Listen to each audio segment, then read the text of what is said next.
अस्सलाम वालेकुम मेरे प्यारी सी यूट्यूब की फैमिली, कैसे हैं जी आप सब लोग? क्या हाल चाल है आप लोगों की? उम्मीद करती हूँ आप सब लोग ठीक ठाक होंगे। अल्लाह ताला आपको खुश रखे, अपने हिफ्ज़-ओ-मान में रखे जी, आमीन। और आज का जो व्लॉग है ना, वो हम नाश्ते के साथ स्टार्ट कर रहे हैं। आज मैं ना डिफरेंट सा नाश्ता बना रही हूँ, यानी मेरी रूटीन से हटके करने वाला नाश्ता है ना। मैं कोई पराठे शराठे, ऑमलेट, डबल रोटी नहीं खा रही। आज मैं फ्रेंच टोस्ट खा रही हूँ, जिसे हम मीठे टोस्ट भी कहते हैं।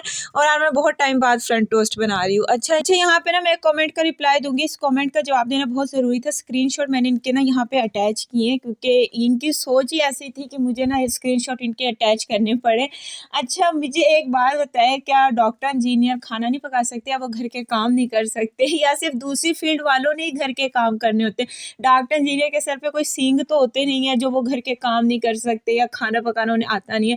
इनके मुताबिक, क्योंकि मैं इंजीनियर हूँ, तो इनके मुताबिक कि अगर मैं खाना पका रही हूँ तो मैंने अपनी जो एजुकेशन थी वो वेस्ट की है। मेरी तो एजुकेशन वेस्ट नहीं हुई है, लेकिन मेरे ख्याल से आपने सही तरीके से पढ़ा नहीं है।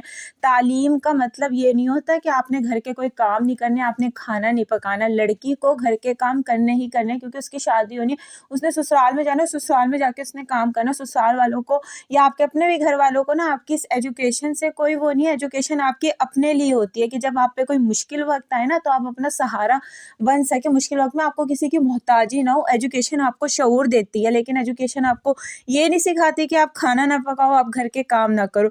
लड़की ने तो घर के काम करने ही करने हैं। मुझे पढ़ने का शौक था, मैं इंजीनियर बन गई। मैंने 4 साल टॉप किया, मैं टॉपर रही हूँ, मुझे स्कॉलरशिप्स मिली है। मैंने 2 साल में इंटरनेशनल फर्म्स में जॉब की है। उसके बाद मैंने छोड़ दी, मुझे लगा मुझे अभी ज़रूरत नहीं है, तो इसलिए मैंने छोड़ दी। हर इंसान के एक पर्सनल इश्यूज़ होते हैं, जिसकी वजह से उसने छोड़ दी।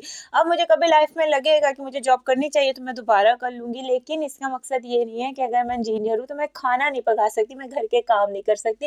वो तो मुझे करने ही करने हैं ना, कोई दूसरा तो करेगा नहीं। एक बात मैं ज़रूर कहूँगी, आप चाहे कितने भी पढ़े लिखे हो, कितने भी बड़े आप ओहदे पर पहुँच जाए, अफ़सर भी बन जाए ना, लेकिन अगर लड़की को घर के काम नहीं आते, उसमें सलीका नहीं है, उसे खाना पकाना नहीं आता है, फिर भी कोई ना कोई आप पे टोंट ज़रूर कर देगा, इसको तो कुछ आता ही नहीं है ना, कोई घर का काम ही नहीं आता इसको तो। क्योंकि आपकी शादी होनी है, शादी होके आपने किसी और के घर में जाना है, और वहाँ जाकर आपने ये काम करने ही करने हैं।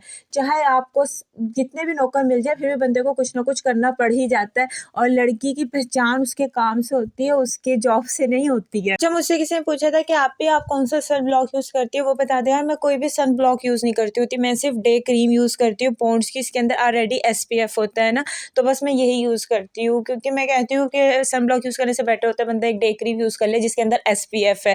तो पॉकेट फ्रेंडली भी है ये, 1000 की रेंज में आ जाती है, और अच्छी डे क्रीम है ना। ये आपको एक इंस्टेंट वाइटनिंग इफेक्ट देती है, जिस तरह की फेयर लवली नहीं होती उसी तरह की ये है। और कोई मुझसे पूछा था कि आप ये चिट्टा करती है, चिट्टा विट्टा नहीं करती है। ये कोई एक तरह का नाइट क्रीम की तरह वर्क नहीं करती, एक डे क्रीम है, लेकिन आपकी स्किन के टेक्सचर को ना कुछ हद तक बेटर कर देती है, और ग्लोई सी स्किन आपकी बना देती है। तो इसलिए बहुत से लोग मुझसे सन ब्लॉक का पूछते हैं, इसलिए मैंने कहा मैं आपको बता देती हूँ कि मैं सन ब्लॉक तो यूज़ नहीं करती। हाँ, मैं ये डे क्रीम यूज़ करती हूँ जब भी मैं बाहर जाती होती हूँ। घर में तो मेरा वो भी दिल नहीं करता है। हाँ, जब मैं बाहर जाऊँ दोपहर के बाजार में या कहीं भी, तब मैं यही लगा के चली जाती हूँ। और जी, ये है शाम का टाइम, 5 बजे का टाइम है। आज मैंने कोई खाना नहीं पकाया है, आज मेरी खाना पकाने से छुट्टी है। वो इसलिए क्योंकि मैं जा रही हूँ शाम को गई सॉरी रात को ताया अबू के घर। उनके पोते की बर्थडे, यानी मेरा भतीजा ही है, मेरे कज़न के बेटे की बर्थडे है। तो उसकी बर्थडे, उसकी सेकंड बर्थडे है, वो 2 साल का हो गया माशाल्लाह से। तो उसके बर्थडे पे जा रही हूँ, तो इसलिए खाना पकाने से छुट्टी है। बस अभी मैं वही कपड़े वगैरह प्रेस कर रही थी। आप लोग सुनाइए जी, आप लोग कैसे हैं, क्या हाल चाल है, और इसके अलावा ज़िंदगी में क्या चल रहा है? शादियाँ वादियाँ अटेंड कर रहे हैं? क्योंकि ये जो महीने हैं ना, इसमें बड़ी जम के शादियाँ होती हैं, बहुत ज़्यादा शादी आती है। लेकिन फ़िलहाल मैंने इस पूरे जनवरी किसी की भी शादी में नहीं जाना है, क्योंकि किसी का कोई इन्विटेशन ही नहीं है, और फ़िलहाल ख़ानदान में अभी दूर दूर तक कोई शादी नहीं है। मैंने ड्राइंग रूम में जो है ना वो इस्त्री करने के लिए बैठ गई हूँ। हमारे ड्राइंग रूम में कारपेट नहीं है, क्योंकि नीचे टाइल्स है ना, और ज़मीन इतनी ठंडी है ना, ठंडी ठंडी लग रही है, क्योंकि कारपेट हमारे घर में सिर्फ जो है ना वो अम्मी वाले रूम में है, बाकी पूरे घर में टाइल्स है। तो अम्मी वाले रूम का ना शूज है वो ख़राब हो गया, इसलिए मुझे ठंडे फर्श पर बैठ के इस्त्री करनी पड़ी है। ये वाला जो ड्रेस है ना, ये निकाला मैंने पहनने के लिए, और ये ज़ेलबरी का ड्रेस है, और ये इनका न्यू अराइवल है। विंटर स्टफ़ है, खद्दर का जो स्टफ़ होता है ना, वो है। शॉर्ट फ्रॉक है, जीन्स के साथ ना आप इसे पहन सकते हैं। और जो ये वाला ड्रेस है ना, ये मेरा नहीं है, मेरी बहन का, छोटी वाली बहन का ना। वो लेकर आई थी अपने लिए, अभी रिसेंटली लेकर आई थी, और उसने पहना भी नहीं है। ये मैं ही पहन रही हूँ। क्योंकि वो कही थी तू पहन ले, मुझे नहीं पहनना ना, इससे तो मैंने कहा चलो मैं पहन लेती हूँ। ये सिर्फ फ्रॉक थी, इसके साथ मेरे पास चुनरी का दुपट्टा पड़ा था, तो मैंने इसके साथ ना मैच कर लिया। क्योंकि आजकल मैं जितने भी ड्रेस लेकर आती हूँ ना, वो मैं सारे उठाकर जहेज में रख देती हूँ, मैं कोई भी नहीं पहन रही हूँ। मैं कह रही हूँ मैं बाद में ही पहनूंगी एक दफ़ा। तो इसलिए मैं जितने भी नवे जोड़े लाती हूँ ना, मैं उठा उठा के रखती जा रही हूँ। तो इसलिए फिर जो है ये मेरी बहन का था, मैंने उससे लिया है। और इसके साथ जो है ना मैंने ये वाली जीन्स पहन ली थी, ब्लू जीन्स, इसके साथ ना इसी तरह की कढ़ाई जो है ना वो मैच कर रही थी, मैंने यही पहन ली और ये इसके साथ तो बहुत अच्छी लग रही थी। मुझे बहुत अच्छा लग रहा था वाला कंट्रास्ट। अब आप लोग कमेंट सेक्शन में बताइएगा कि अच्छा लग रहा है या नहीं लग रहा। ज़्यादा लश-पश मैंने नहीं की है क्योंकि छोटा-सा इवेंट है, बस घर-घर के लोग हैं, ताया-अब्बू वगैरह हैं और हम लोग हैं और भाभी के अपने घर वाले हैं बस। और ये सारी जो डेकोरेशन है ना, ये बच्चे के अम्मा-अब्बा जी ने खुद की है और बस ये ओवरऑल लुक है जो मैंने आपको दिखा दी है, जो कि बहुत अच्छी लग रही है।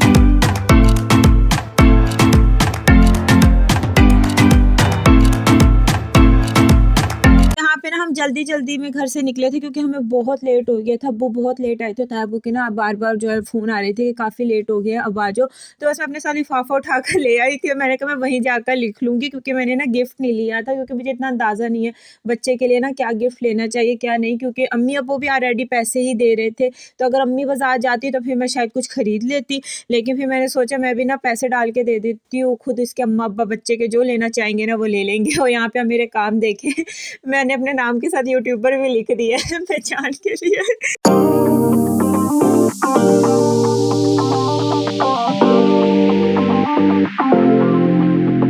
सारे लिफाफे दे दो, कितने सारे लिफाफे लेकर जा रहे हैं, ये बांट दिया एक एक करके हम सब में। ये नहीं होगा, ये बांट दे सबको एक एक करके बर्थडे गिफ्ट सबका हमें।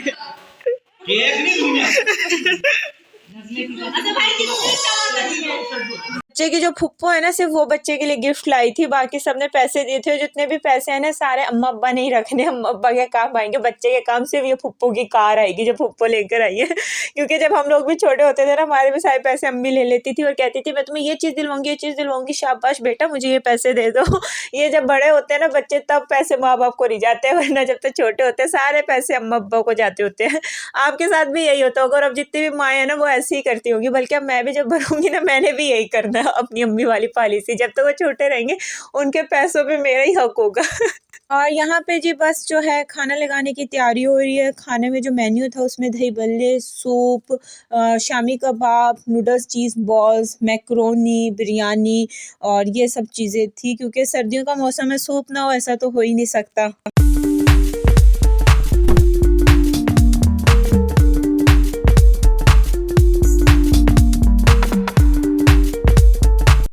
ये चीज़ बॉल्स हैं? हाँ, इसमें चीज़ भी डाली, नूडल्स चीज़ बॉल। अच्छा, नूडल्स चीज़ बॉल्स हैं। कांच नहीं है? मैंने खुद की, अंदर से भी ठंडी ना रह जाए ना। अच्छा अच्छा, हाँ केक भी तो सही। केक भी सारे हैं तो बॉयल वैसे ही, लेकिन फ्रीज हुआ हुआ है ना। हाँ, फिर टाइम लगेगा। मेरा था गरम गरम दूध, सबको जरा तसल्ली से खा रहा हूँ, टेंशन मत ले। वरना ओवन में करके कोई मजा तो नहीं आता। नहीं, बहुत लुस लुस हो जाते हैं। मेरा एक्सपीरियंस गया है ना, वो रिसेंटली वो देर हो गई थी, मैंने ना क्रॉकरी फ्राई करके रखी, मैंने माइक्रोवेव में गरम कर दिया, वो सारा लुस हो गया। हाँ होने दे थोड़ा और घी हो इसमें।